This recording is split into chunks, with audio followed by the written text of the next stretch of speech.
Have you ever wondered what the world would be like if the internet wasn't a 20th century marvel, but a 19th century invention? Picture this.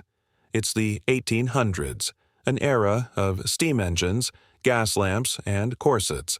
But instead of just telegraphs, imagine a global network connecting minds across continents. Let's journey back in time and explore a very different kind of Victorian era. First, how would it even work? Forget fiber optics and satellites. The Victorian internet would be built on the back of the telegraph system. Instead of clicks and swipes, you'd be using complex electromechanical devices, perhaps powered by steam or intricate clockwork. Imagine a massive, room-sized machine, humming and clacking away, its brass gears and vacuum tubes glowing faintly. To send a message, you wouldn't type on a keyboard. You might punch a series of holes into a paper card, feed it into the machine, and wait as it translated your input into electrical pulses sent across thousands of miles of copper wire. This telegraphic web would be text-based, a world of black and white characters on a flickering screen. There would be no videos, no high-resolution images. Information would be king. Instead of social media feeds filled with photos, you'd have digital gazettes and bulletin boards. People would subscribe to news services from London, New York, or Paris, receiving updates on global events in near real time. This would have been revolutionary. The news of a major battle or a political shift, which once took weeks to cross the ocean, would arrive in minutes. The economy would transform overnight. Stock tickers, which were a real invention of the time, would evolve into a global financial network. A merchant in San Francisco could check commodity prices in Shanghai instantly, negotiating deals with a speed that was previously unimaginable. Businesses would operate on a global scale, coordinating factories and supply chains with a new level of precision. Think of it as the first wave of globalization, happening 100 years ahead of schedule. Large corporations like the East India Company or the railroad barons would become even more powerful, using this information advantage to dominate markets. Social life would also take a strange and wonderful turn. Instead of handwritten letters that took months to deliver, you could have a telegraphic correspondence with a friend across the country. These early chat rooms and forums would be hubs of intellectual and social activity. Scientists could collaborate on discoveries, sharing data and theories without leaving their labs. Charles Darwin could have debated his theory of evolution with colleagues around the world, accelerating the pace of scientific progress immensely. Imagine the literature of the time. Would Charles Dickens have published his novels serially on a digital platform? Would poets share their verses on public bulletin boards, receiving instant feedback from readers? The very nature of art and culture would shift. New forms of digital art, perhaps using simple ASCII characters to create images, might emerge. Music could even be shared, not as audio files, but as coded sheets of notes that another machine could play on a mechanized piano. Of course, this Victorian internet would not be for everyone.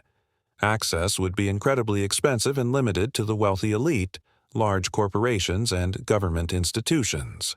The digital divide would be a chasm. While a lord in his London manor could access the world's knowledge, a farmer in the countryside would remain completely disconnected. This would likely deepen social inequalities, creating an information-rich upper class and an information-poor working class. And what about the dark side? We know the internet has one today, and a Victorian version would be no different.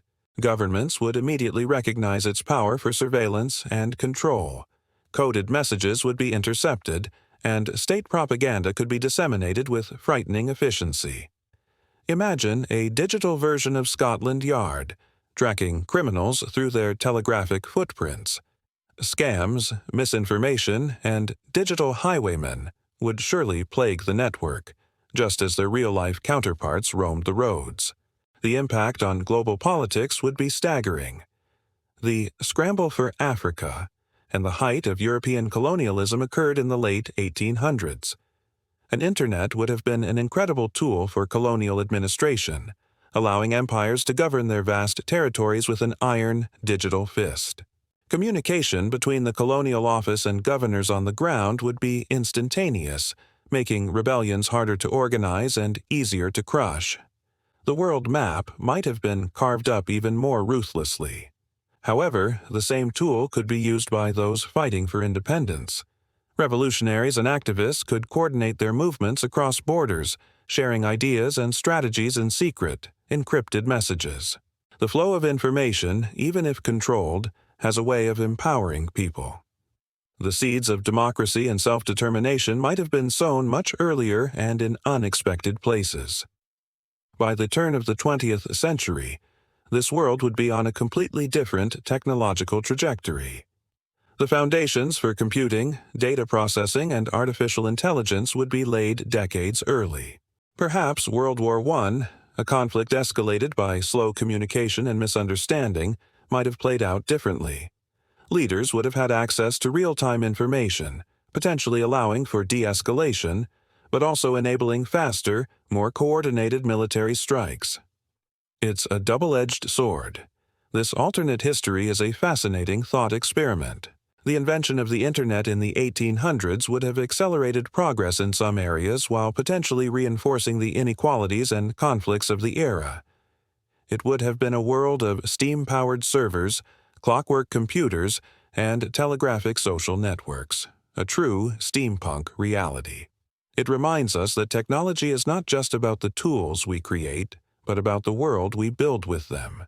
The Internet shaped our modern era, and had it arrived in the age of steam, it would have forged a very different but equally complex world. What do you think? What would be the biggest change if the Victorians had logged on? Let me know your thoughts in the comments below. Thanks for watching, and if you enjoyed this journey into an alternate past, don't forget to like, subscribe, and hit that notification bell for more what-if scenarios. See you in the next one.